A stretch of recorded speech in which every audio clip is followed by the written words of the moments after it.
দাদা, আমি রাজমিস্ত্রির কাজ পারি, আজকে একটু কাজ দেন। তুই কাজ জানিস? এইখান থেকে ভাগ, একে বের করে দে। চল, এখানে দাঁড়াবি না। সংসার কিভাবে চালাবো? মা, বোন, আল্লাহ তুমি জানো। এই 30 টাকা দিয়ে আর কি বা হবে? লটারির টিকিট দেন। আল্লাহ ভরসা ভাই।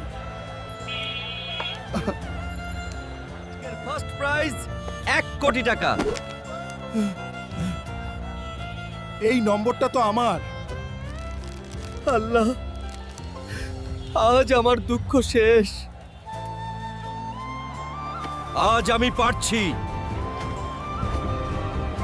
কারণ আমি হাল ছাড়িনি। আজ আমি গরিব, কাল যে কেউ হতে পারে।